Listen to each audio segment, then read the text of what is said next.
안녕하세요. 서울에 사는 여자입니다. 제 인생은 버림의 연속이었습니다. 가슴에 한이 있는데 여기서 제 남은 한을 풀고 싶어 글을 쓰게 됐습니다. 어떤 사연인지 바로 시작해 보겠습니다. 제 기억으로 5살 때 엄마한테 버림당했어요. 아빠는 아예 기억이 없었고 저를 키워준 엄마가 보육원에 버리셨습니다. 아니, 그때는 잠시 헤어지는 거라 생각했어요. 엄마가 보육원에 저를 보내며 이렇게 말씀하셨어요. 치민아, 엄마가 10밤만 자고 돌아올게. 얌전히 지내고 있어. 엄마, 진짜 데리러 오는 거지? 나 버리는 거 아니지? 그럼 딱 10밤만 자고 올 테니까 기다리고 있어. 알겠어. 어른들 말씀 잘 듣고 기다리고 있을게. 꼭 데리러 와. 엄마는 손을 흔들며 떠나셨고 얌전히 보육원에서 말을 잘 들어가며 10밤이 빨리 지나가길 바랬습니다. 하지만 10밤이 지나도 한 달이 지나도 1년이 지나도 엄마는 나타나지 않으셨어요. 매일 보육원 입구를 뚫어져라 쳐다봤지만 엄마는 돌아오지 않으셨답니다. 보육원에서 생활은 설명하고 싶지 않아요. 이 프라이버시라서 그런 게 아니라 많이 힘들었던 기억뿐이어서 상처를 드러내고 싶지 않네요. 제 나이 19살이 되면서 나라에서 주는 독립자금을 받고 홀로 서게 됐습니다. 보육원에서 나올 때 어찌나 기쁘던지 다시는 그곳에 가지 않게 된 것만으로도 매우 기뻤습니다. 저는 공부를 잘하지 못하기도 했고 대학에 갈 돈도 없었으니 바로 사회생활을 시작했어요. 무슨 일을 할지 고민해 봤는데 제가 꾸미는 걸 좋아하고 뭔가를 만드는 걸 좋아해 네일샵에 취직했습니다.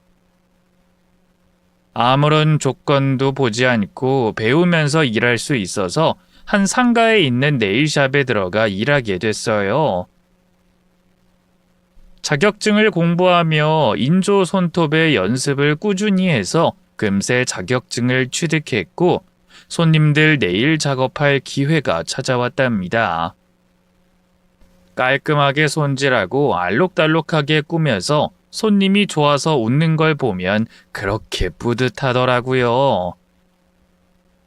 그때 성취감도 느꼈고 제가 가고 싶은 길을 잘 가고 있는 것 같아 스스로가 대견스러웠습니다. 앞으로도 네일 쪽으로 쭉 나가서 꼭 저만의 샵을 차리는 것을 목표로 삼았어요. 3년 동안 거의 쉬지 않고 일만 했더니 모인 돈이 꽤 많아서 아주 저렴한 상가에 자리를 잡고 네일샵을 운영하기 시작했답니다.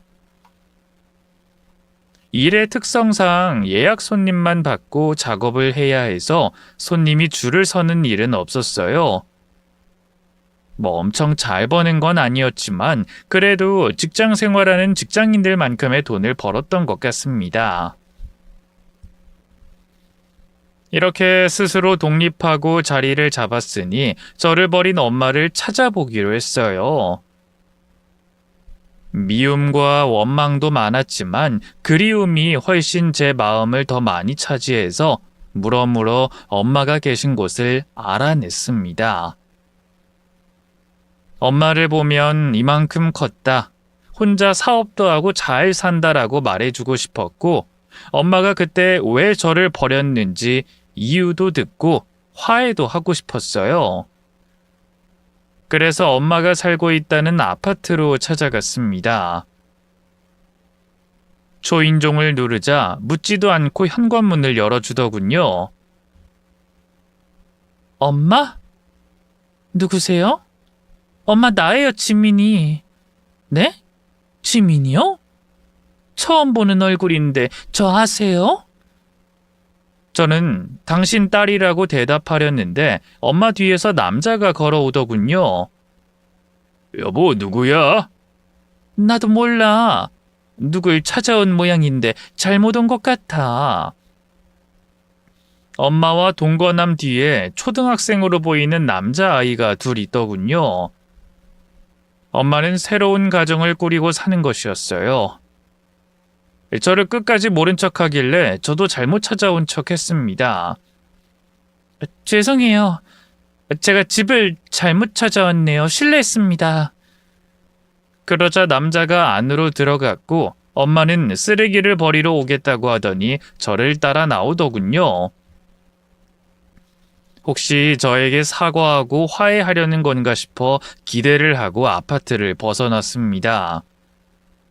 이윽고 1층 주차장을 지나 분리수거장이 나오자 엄마가 제 뒤에서 말을 걸었습니다. 너 여기 어떻게 찾았니? 네? 보육원에서 일하던 분한테 연락해서 찾아달라고 했어요. 왜 그런 쓸데없는 짓을 하니? 나 지금 어떻게 사는지 봤지? 내 남편은 내가 초혼인 줄 알아. 아니, 사실대로 말하자면 난 결혼한 적 없어. 너는 내가 처녀 때 임신해서 혼자 낳아 길렀던 애야. 미혼모였다고요? 아, 그렇군요. 그래서 절 버리셨어요? 새 인생 새 출발하려고? 뭐라 말해도 상관없고 뭐라 생각해도 상관없어. 다만 내 앞에 다신 찾아오지 마. 너 때문에 내 가정이 흔들린다면 절대 가만두지 않을 거야. 내 말 이해하지?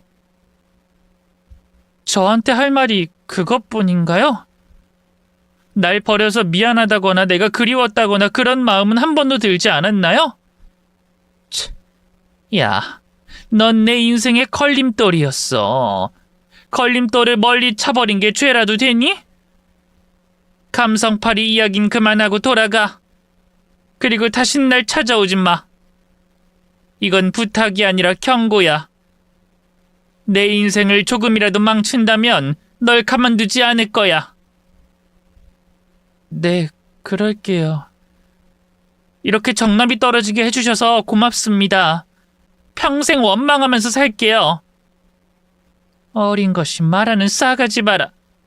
그래, 원망을 하든 저주를 하든 너 꼴리는 대로 해. 그만 가봐. 엄마는 저에게 다신 찾아오지 말라는 경고를 하면서 저를 내쫓았습니다. 괜히 찾아갔다는 생각이 들기도 했지만 한편으로는 엄마라는 사람이 보란듯이 잘 살아서 꼭 성공해야겠다는 다짐을 하기도 했답니다. 엄마에 대한 미련이 떨어지자 홀가분하게 털어버리고 제 일에만 몰두할 수 있었습니다.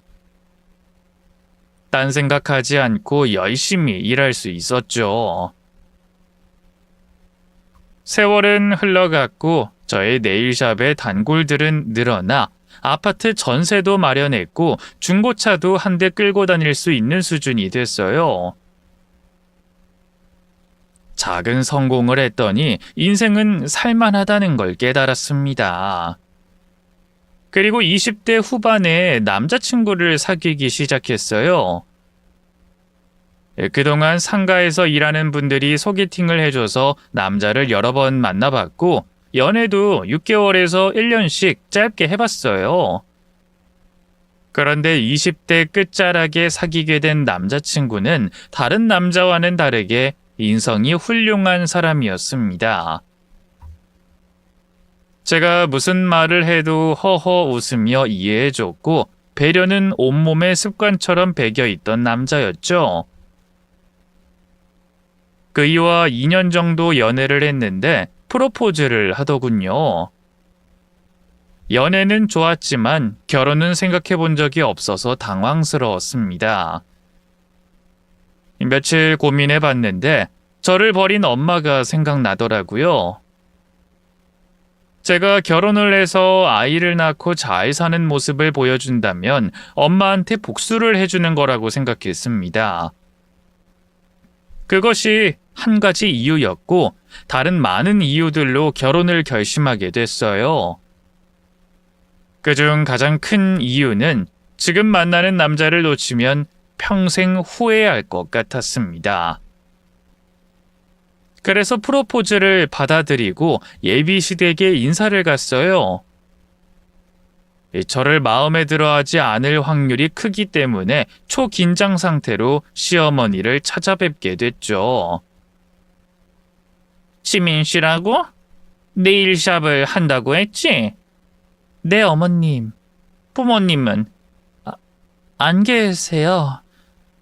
저를 낳아주신 엄마가 미혼모였는데 저를 보육원에 버리셨어요. 혈혈단신으로 살았구만. 아이, 불쌍하네.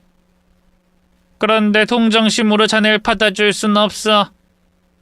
대강 아가씨에 대해 들었는데 내 아들에 비해 수준이 많이 떨어진다고?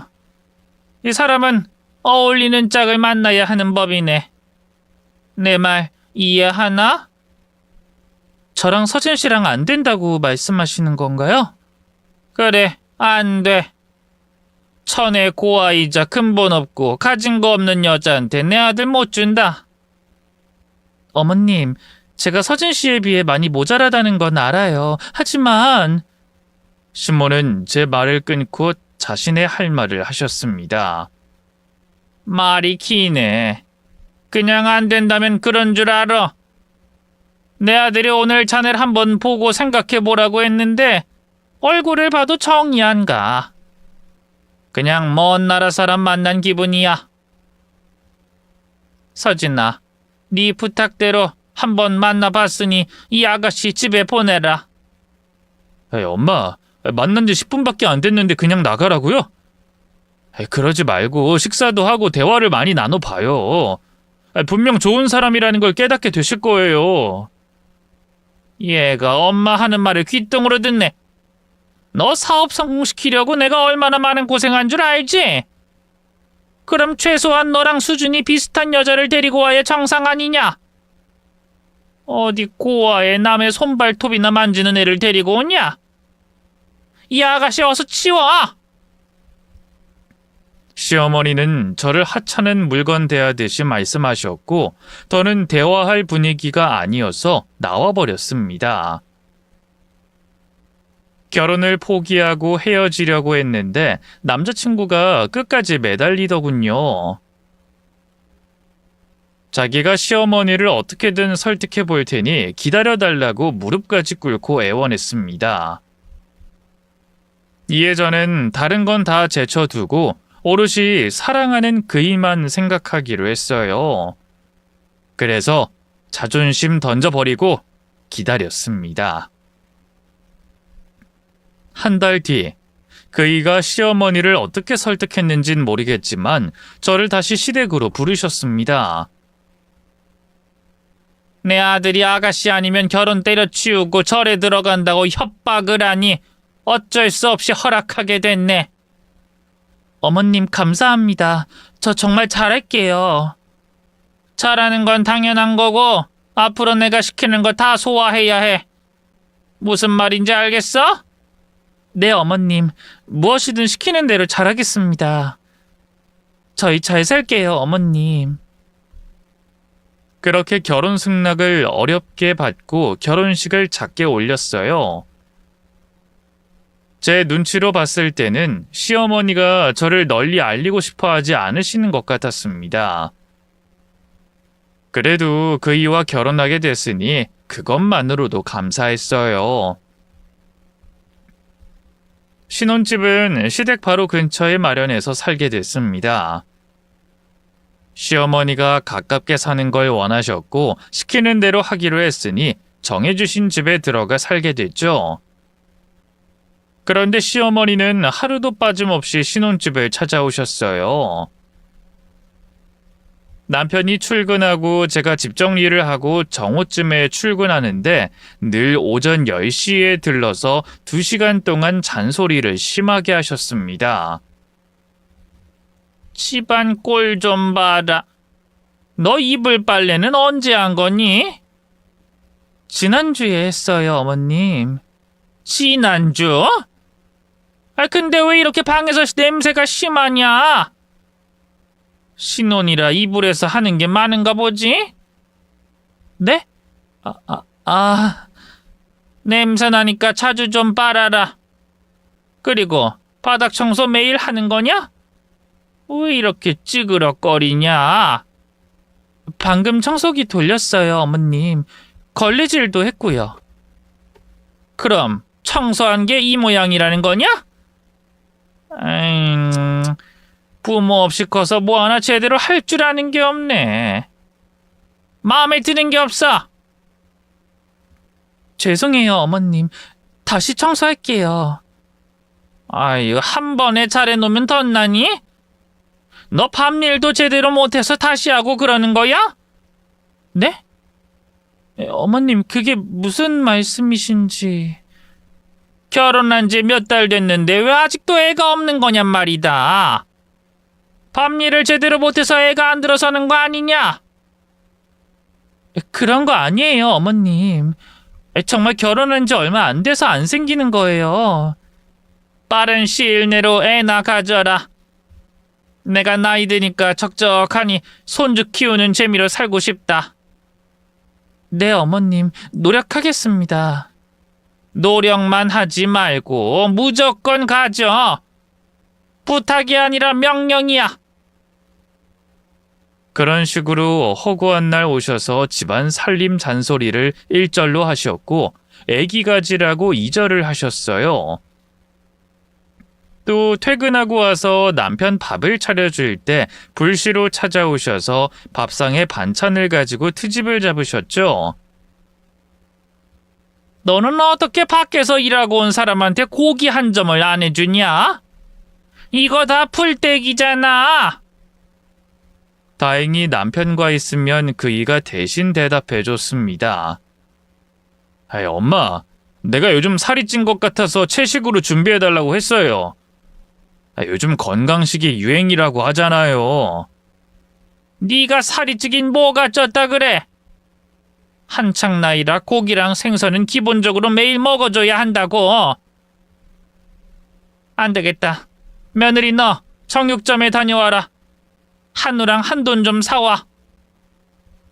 엄마, 저 진짜 괜찮다니까요. 속도 안 좋고 배도 크게 안 고파요. 뭐야, 너 속이 왜 안 좋니? 네 처가 신경 쓰이게 해서 스트레스가 심한 거 아니야? 엄마, 제발요. 제발. 이 사람 좀 가지고 뭐라 하지 말아주세요. 저희 부부 아무 문제 없이 잘 살고 있으니까 관심 적당히 주세요. 이 녀석이 결혼하더니 지 색시 편을 드네. 참나. 아들내미 하나 있는 거 고아한테 준 것도 아까워 죽겠는데 이젠 고아년보다 못한 대우를 받네. 그런 게 아니라요, 엄마. 그 말씀을 좀 부드럽게 해주세요. 이 사람이 그동안 스트레스 많이 받아서 탈모까지 왔다니까요. 나 때문에 머리가 빠진다는 거냐? 어이가 없네. 며느리 네가 관리 못해서 빠진 머리카락을 내 탓으로 돌렸냐? 넌 내가 없을 때 아들한테 뭐라고 내 흉을 보는 거야? 이래서 부모 없는 것들은 싹수가 노랗다고 하는 거야. 엄마, 그만 나가주세요. 더는 못 들어주겠어요. 제가 밥 먹다 체하겠다고요? 어서 나가줘요. 어머머, 얘 좀 봐라. 지금 애미를 쫓아내는 거야? 웃기는 놈이네. 며느리가 내 아들을 어떻게 꼬셨길래 이러는 거야? 착하고 착한 내 아들이 왜 이렇게 된 거냐고. 며느리, 넌 나중에 보자. 오늘 일 절대 그냥 넘어가지 않을 거야. 남편이 밀어내듯이 내보내면 시몬은 다음날 오전에 와서 저에게 온갖 막말을 하셨습니다. 부모 없는 년, 후레자식, 애미 출타한 년 등등 특히 거북한 욕을 많이 하셨어요. 결혼 전에는 이 정도로 심할 줄 몰랐는데 결혼하고 보니 시어머니가 보통 힘든 상대가 아니더라고요. 남편이 막아주는 것도 한계가 있었으니 허구한 날 심한 갈굼을 당했네요. 1년 넘게 시어머니한테 일방적으로 시짜지를 당하며 살다 보니 마음속에 굳은 살이 박혔는지 무슨 말씀을 하셔도 순식간에 잊어버렸습니다. 이게 좋은 건진 모르겠지만 내성이 생겨서 욕을 먹어도 화가 나지 않더라고요. 시어머니 말고 다른 걱정이 있었는데 바로 임신이었습니다. 이 아이를 가지려고 몸에 좋다는 한약도 먹고 열심히 노력해봤는데 아이는 생기지 않았어요. 병원에 가서 검사를 받았는데 아무 이상이 없었고 충분히 아이를 가질 수 있다고 들었거든요. 희망이 있으니 확신을 가지고 매주 임신 테스트기를 거쳤지만 늘 한 줄만 나왔답니다. 그러자 시어머니의 악담은 더더욱 심해졌어요. 우리 집에 시집 온 너는 뭐하는 애니? 잘 나가는 사업가나 물어서 호강하려는 거야? 야, 그 호강 누리려면 최소한 아들, 딸을 낳아주고 누려야 하는 거 아니니? 어머님, 아이는 언젠가 생길 거고요. 전 호강하려고 결혼한 거 아닙니다. 그럼 왜 결혼했는데? 설마 사랑이니 운명이니 하는 반푼이 같은 대답을 하진 않겠지? 네? 사랑해서 결혼하는 게 반푼이 같은 건가요? 어머님, 저를 미워하고 싫어하는 건 이해하겠는데 이렇게 말도 안 되는 억지를 부려가면서 절 혼내실 때는 많이 황당해요. 이게 지금 CM이 말이 억지라고 한 거야?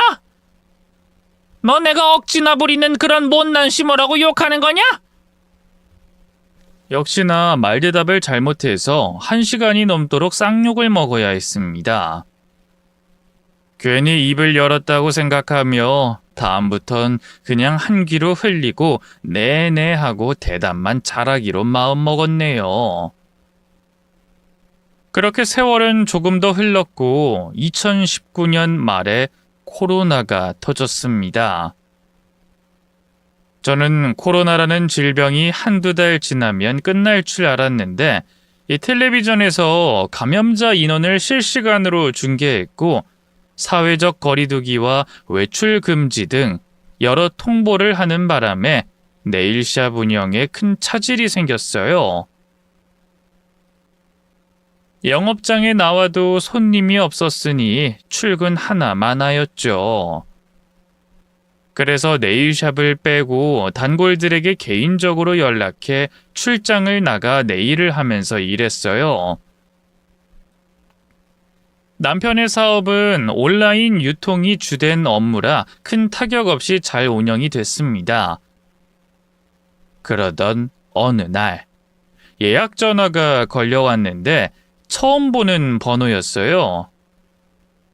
이 단골들만 관리하고 있는데 어떻게 알았냐고 물었더니 단골 중 한 분이 소개해줘서 알게 됐다며 출장을 부르시더라고요.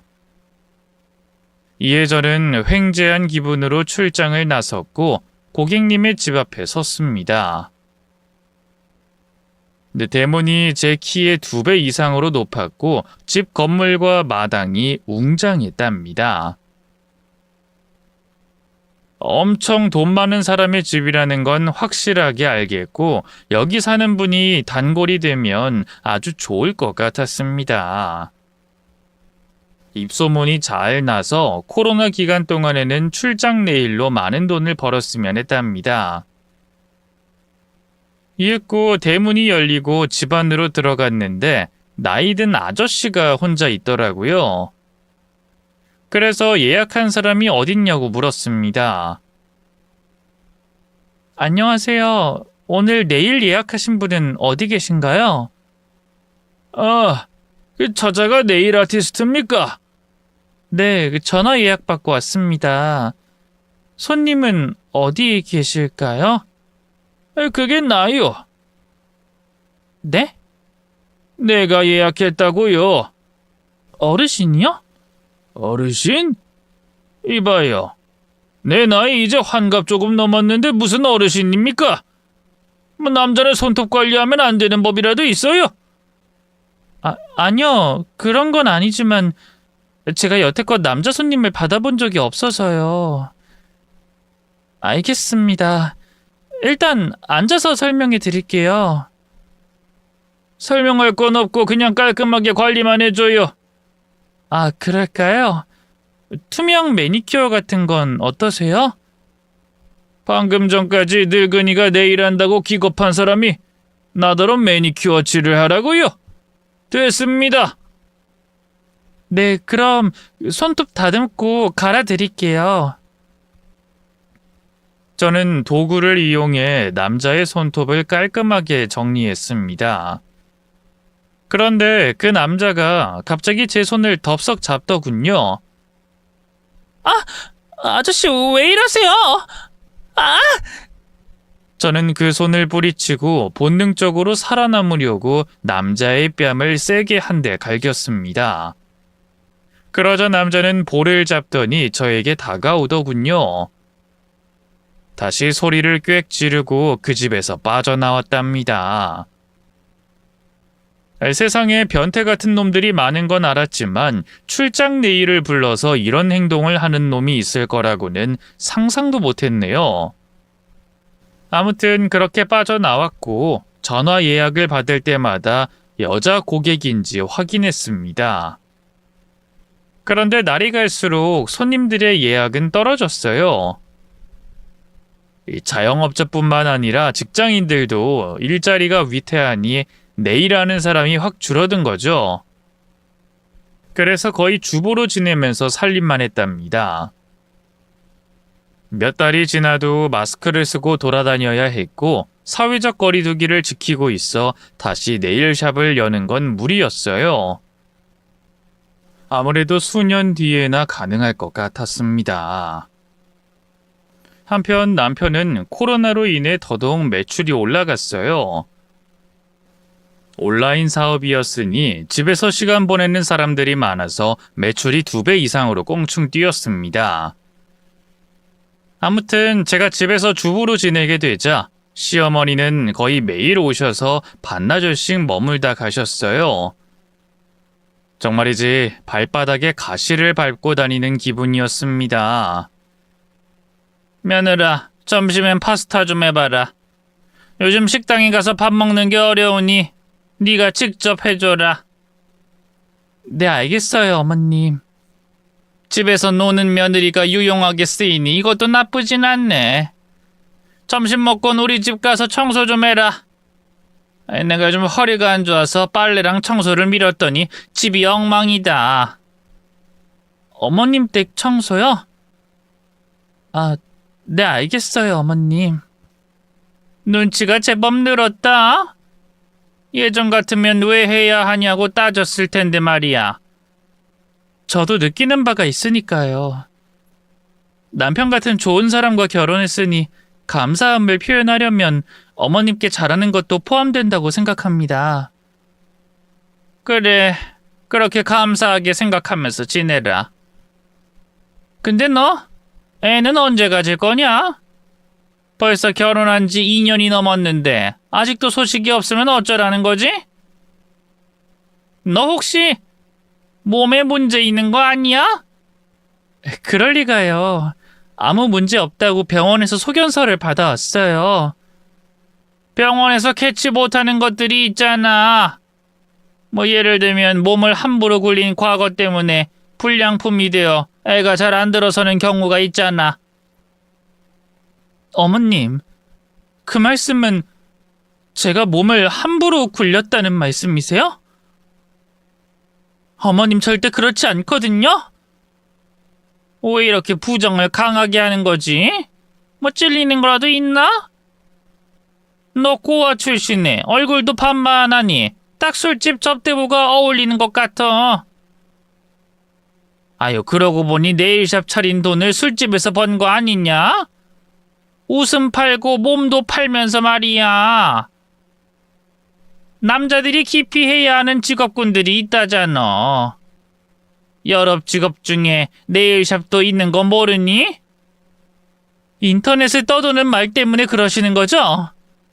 어머님, 전 절대로 그런 데서 일한 적 없습니다. 땀 흘려 번 돈으로 네일샵 차렸다고요.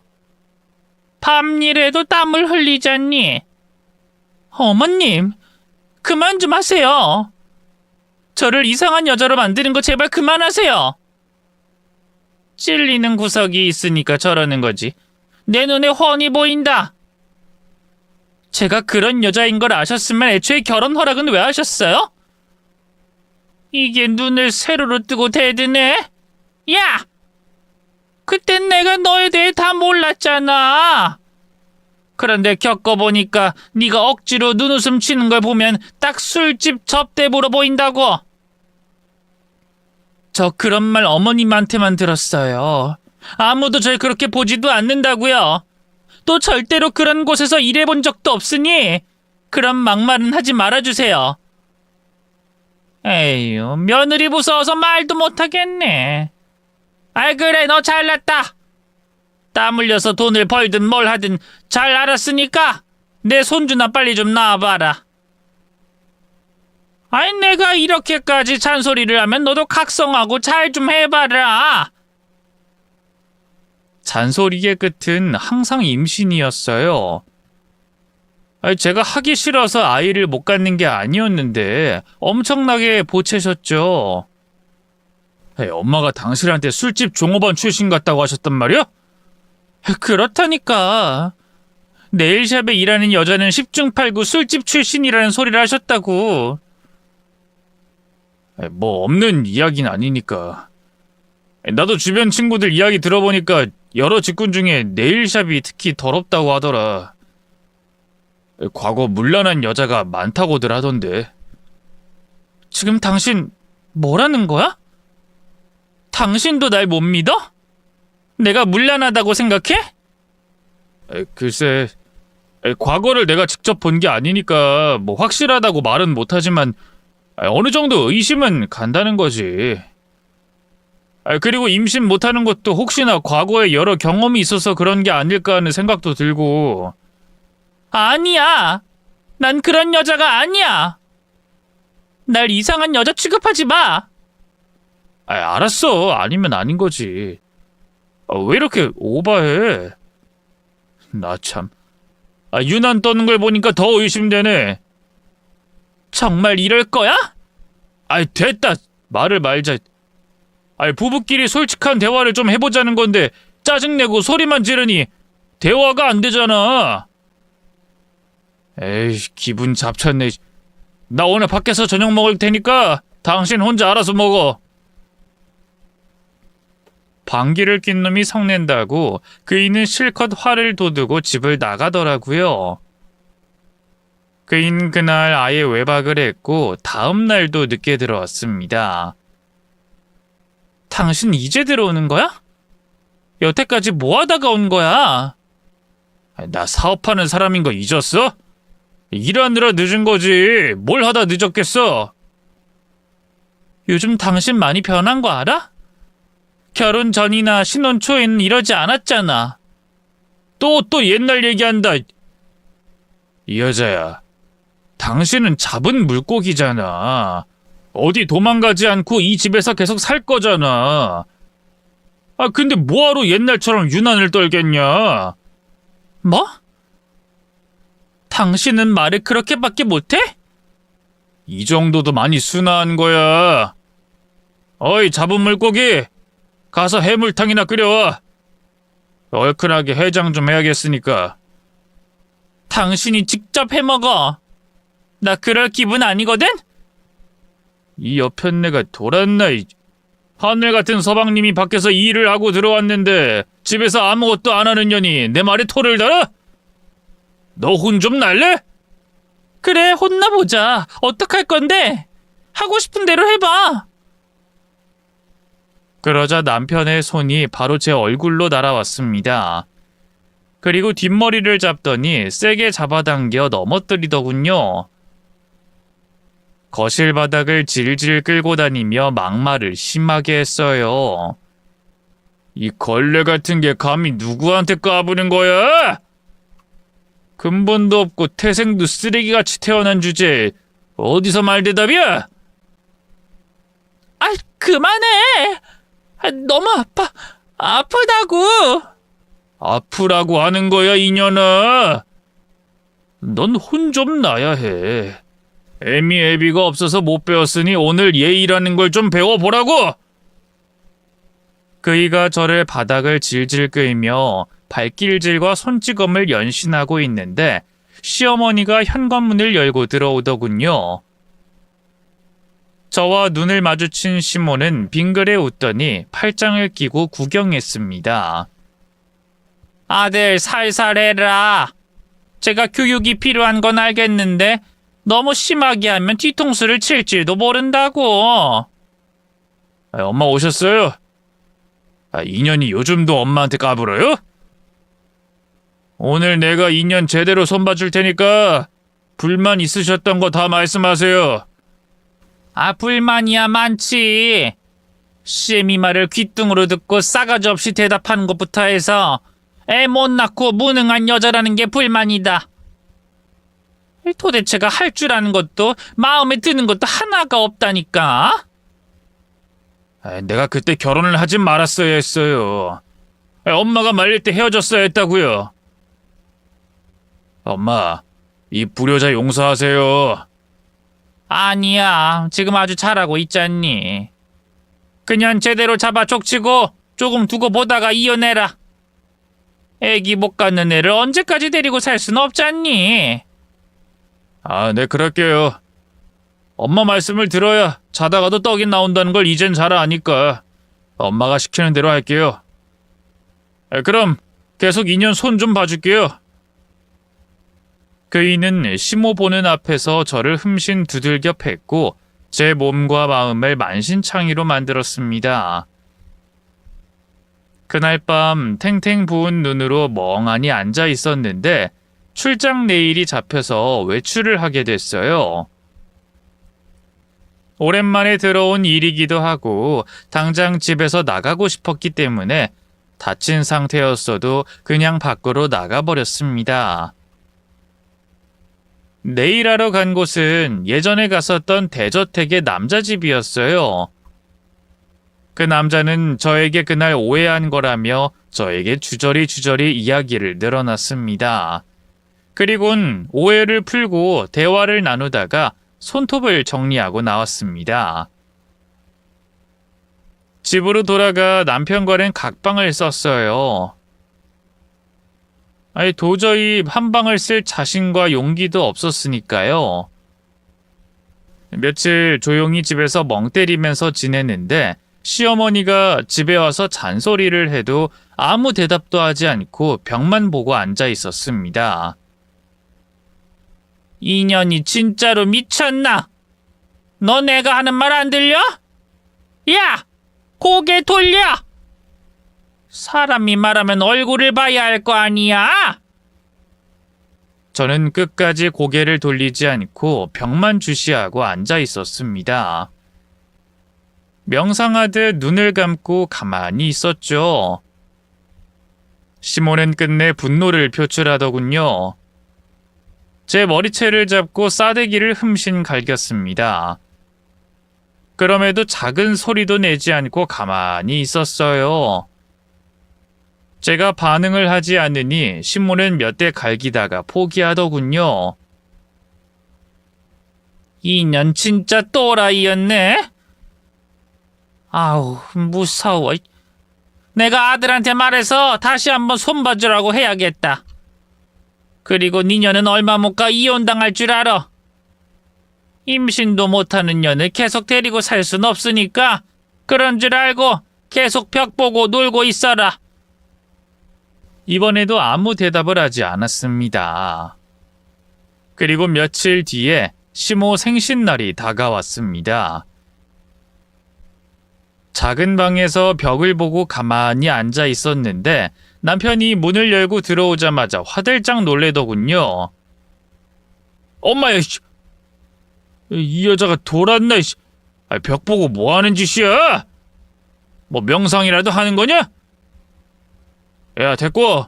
오늘 엄마 생신이니까 가서 생신상이나 좀 차려드려. 내 말 안 들려? 빨리 일어나서 엄마 집으로 가라고! 저는 심호흡을 하고 대답했습니다. 오늘이 어머님 생신이었나? 뭐? 이 여편네가 덜 맞았나? 집에서 노는 년이 시어머니 생신을 까먹어? 지금이라도 알아들었으면 당장 일어나! 그 아줌마 오늘부터 내 시어머니 아니야. 이게 실성했나? 진짜 돌았니? 내가 이혼한다고 하니까 정신 나간 거야, 이년아?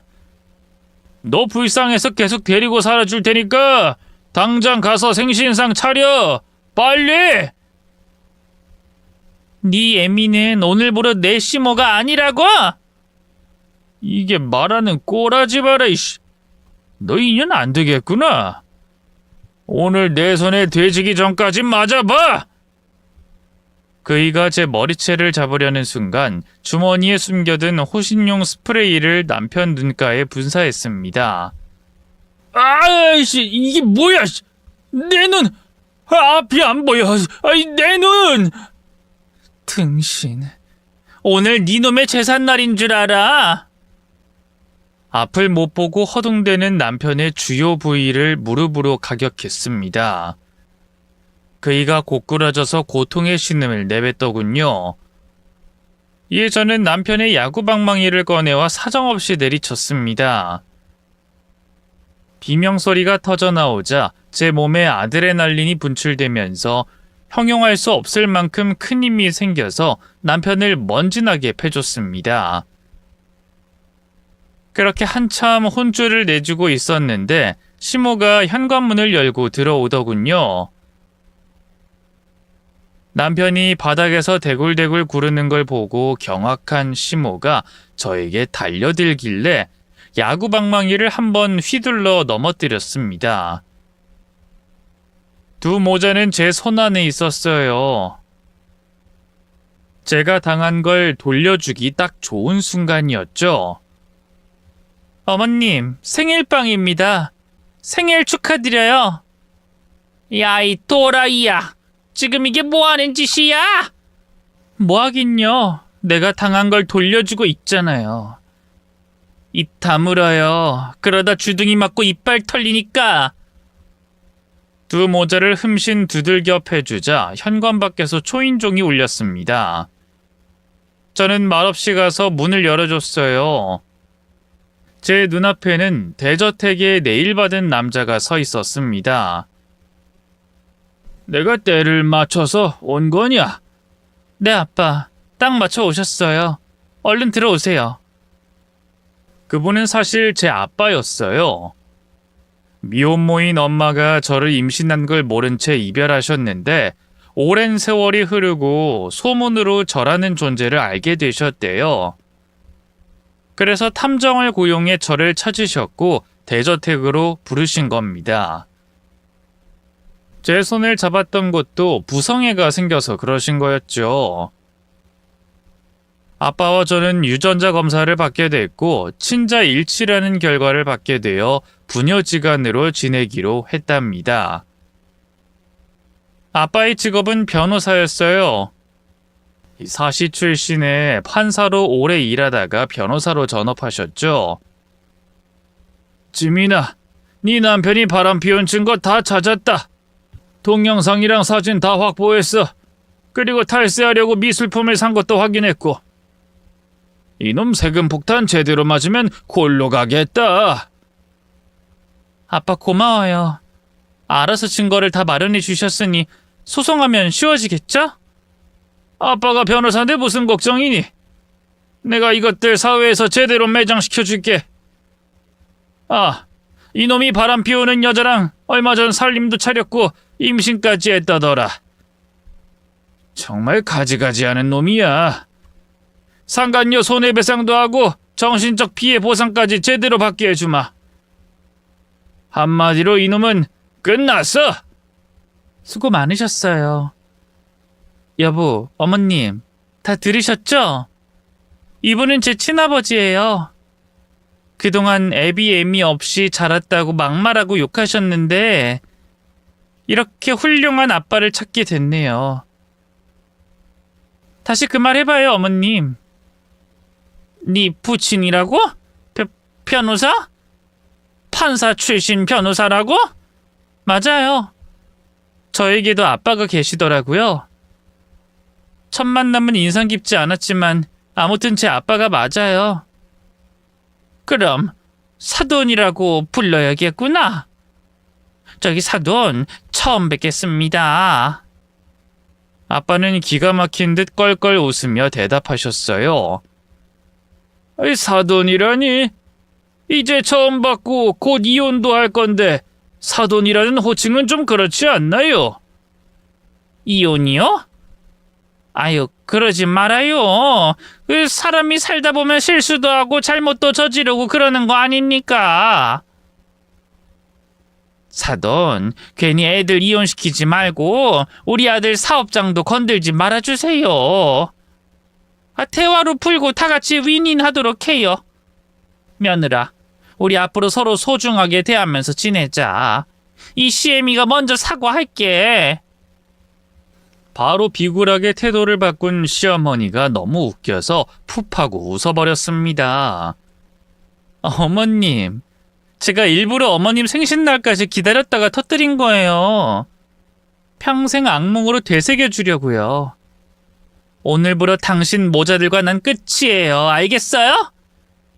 며느라, 이 모든 걸 계획할 만큼 우리가 미웠냐? 꼭 이렇게 잔인하게 나와야겠니? 이혼 소송에 내 아들 사업장까지 건드는 건 너무하잖아. 너무하긴요. 제가 이를 갈고 오늘 같은 날을 기다려왔다고요. 두 사람만 뒤에서 뒤통수를 친 게 아니에요. 나도 만반의 준비를 하고 있었다고요. 아무튼 오늘 어머님 생일빵도 해드렸고 이혼 소장도 전해주게 됐네요. 또 탈세랑 이런저런 혐의로 검찰 조사도 받게 될 겁니다. 어머님 여보, 오늘 네 선물 마음에 드셨어요? 우리 법원에서 봅시다. 그럼 안녕. 그렇게 시모자를 두들겨 패주고 이혼 소장과 고소장을 던져주고 집에서 나왔습니다. 아빠는 제가 당한 모욕과 손찌검, 임신 강요 등 여러 사유와 남편이 외도를 하다 못해 살림을 차려 애까지 임신하게 된 증거를 들이밀며 거액의 위자료를 요청했습니다. 판사님은 제 손을 들어주면서 이혼 판결이 났답니다. 그리고 검찰과 국세청에서 남편 회사의 영장을 들고 가 장부와 컴퓨터를 모두 압수해 갔어요. 그리고 탈세 조사를 하는데 남편 놈이 탈세한 게 1, 2년이 아니라 10수년 동안 엄청난 돈을 미술품이나 공예품으로 사들였더라고요. 그걸 다시 현금으로 되팔아서 많은 돈을 먹었더라고요. 그것뿐만 아니라 나라에서 받은 지원금을 사업에 쓰지 않고 시모 집을 차려주는 데 썼다는 증거까지 잡혔답니다. 그래서 부당하게 취한 이익은 모두 압수가 됐는데 완전히 빈 껍데기만 남기고 다 압수하게 됐습니다. 완전히 생 거지가 됐다는 거죠. 이혼 후 아빠 집에서 살고 있었는데 두 모자가 저희 집을 찾아왔습니다. 아빠는 뭘 하려는 건진 모르겠지만 일단 들여보내서 말이나 들어보자고 하더군요. 시어머니는 대문을 들어서자 현관까지 달려왔고 무릎으로 슬라이딩하며 제 앞에 멈췄습니다. 남편도 허겁지겁 달려와 시모 옆에 꿇어 앉았습니다. 저는 너무 뻔한 결말이라 재미가 없었네요. 뭐예요, 어머님? 겨우 무릎 꿇고 빌러 온 거예요? 제대로 망하니까 제 생각이 나던가요? 며느라, 우리 좀 살려줘라. 재산 다 털리고 파산까지 했어. 내 아들은 신용불량자가 돼서 어디 가서 일도 못해. 제가 어머님 생신날 선물을 거하게 준다고 했었잖아요. 이게 다 제가 준비한 선물들이에요. 며느라, 내가 잘못했다. 너한테 못할 짓 한 거 모두 미안하다. 여보, 나도 정말 미안해. 당신에게 함부로 짓거리고 손찌검한 거 모두 사과할게. 그리고 내가 바람 피운 여자랑은 정리했어. 그 여자랑 볼 일도 없고 그 여자가 낳을 아기도 볼 일이 절대로 없으니까 걱정하지 않아도 돼. 웃기지 마. 그 여자가 빈껍데기인 당신을 받아주지 않은 거 다 들었거든? 당신 버리고 미혼모 센터로 들어갔다는 소식 다 들었다고. 아, 그랬어? 여하튼 이젠 나 아무도 안 만나. 지금 반성도 했고 당신과 다시 시작할 준비가 됐어. 여보, 우리 좋았던 때를 기억해봐.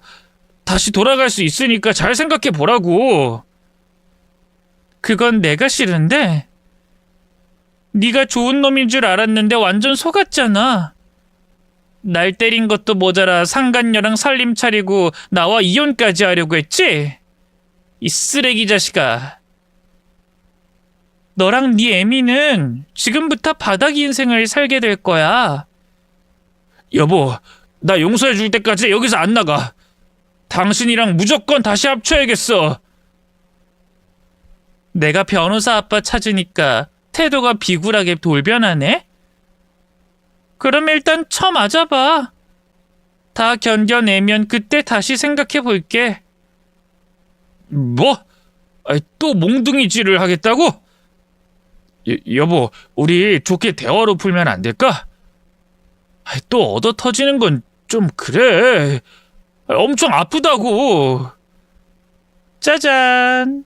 야구빠따 등장이요. 저는 그이의 말이 끝나기 무섭게 바로 야구방망이를 집어들었습니다. 그러자 두 모자는 맞는 게 싫었는지 바로 주랭랑을 치더군요. 야, 어디가? 처맞고 버텨보라니까.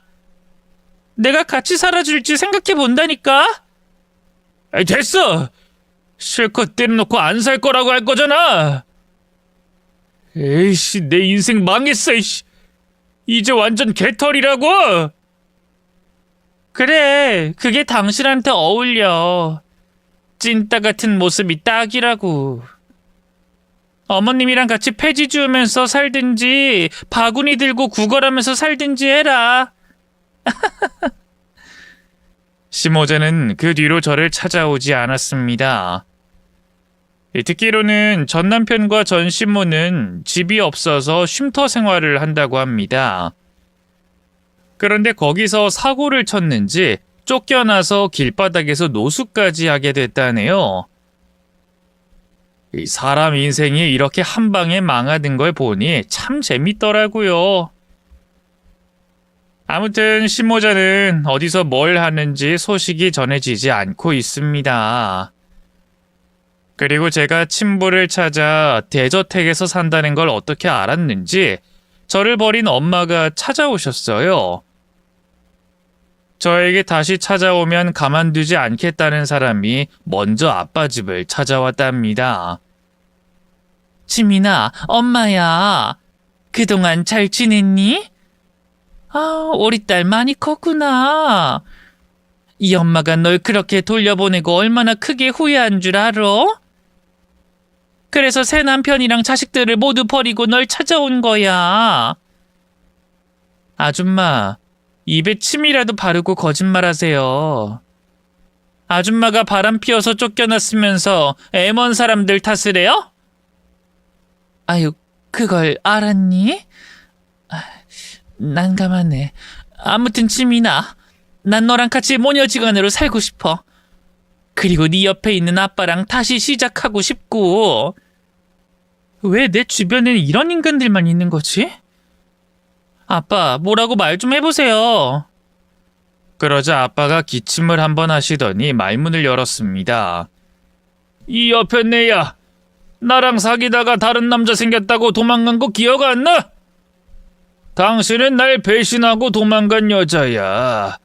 근데 그 놈이랑 살림 차려서 애까지 낳았는데 몇 년 뒤에 쫓겨났지. 유전자 검사를 했더니 지민이가 그 놈 딸의 아이였던 거지. 그래서 당신은 지민이를 보육원으로 보내고 새 시집을 갔고 말이야. 정말 서사가 남다르다. 최악의 엄마로 뽑으면 단연 1등이야. 아이 자기야, 그땐 내가 많이 어렸어. 아무것도 모르던 나이였다고. 아무것도 몰랐다고? 애를 버리면 안 된다는 걸 모르는 사람이 있을까? 당신이 날 배신한 건 용서할지 몰라도 내 딸의 존재를 나에게 알리지 않고 보육원에 버린 건 아주 큰 죄야. 나도 알아. 그래서 지금 만회할 기회를 달라고 찾아온 거야. 자기야, 오늘부터 내가 여기서 지낼게. 당신의 아내이자 지민이 엄마로 말이야.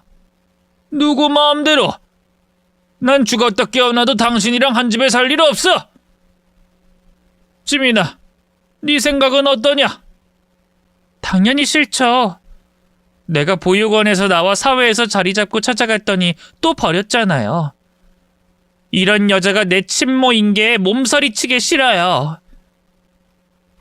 내 몸속에 이 여자 피를 모두 뽑아버리고 싶다고요. 아빠, 저 여자 내보내요. 그리고 인생이 어떻게 무너지는지 지켜보자고요. 들었지? 내 딸이 안 된다고 하네. 조용히 돌아서 나가. 안 돼. 나 갈 곳 없어. 자기야, 우리 옛날에 좋았잖아. 자기 나랑 침대에서 하던 거 기억 안 나? 나 여전히 잘해. 내가 만족하게 해줄 테니까 받아줘. 아니다. 지금 말로 할 게 아니라 어서 침대로 가자. 진짜 못 들어주겠군. 당장 꺼져, 이 더러운 여편네야. 나 갈 곳 없다고. 돈도 없고 집도 없단 말이야. 친모는 고래고래 소리를 지르며 받아달라고 구걸했습니다. 저는 보다가 역겨워서 결국 손을 들어 그 여자의 따귀를 날렸습니다. 너 지금 뭐 하는 거야? 널 낳아준 엄마를 때린 거야? 제정신이야, 이 미친 것아? 그 어느 때보다 제정신이다, 이년아. 당신이 날 낳아주기만 했지 더 해준 게 뭐가 있어? 보육원에 버린 것도 모자라 나중에 성인이 되어 찾아갔을 때도 따뜻한 말 한마디를 해줬냐? 당신 인생에 간섭하지 말고 꺼지라며.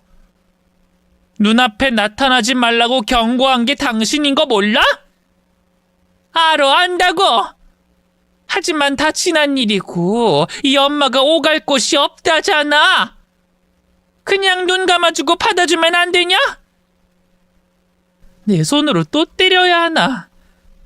아빠가 좀 저 여자 치워줘요. 그래, 내가 처리할 테니까 넌 들어가 있어라. 결국 친모는 아빠한테 머리채를 잡힌 채 질질 끌려나갔습니다. 대문 밖으로 버려지자 울부짖었는데 진짜 역겹더라고요. 아무튼 이번엔 제가 친모를 버렸습니다. 그 뒤로 친모는 다른 남자를 꼬셔서 살림을 차렸다고 했는데 얼마 못 가 호빠 선수와 바람을 피우다 걸려 또 쫓겨났다네요. 그 여자 사는 방식은 동일한가 봅니다.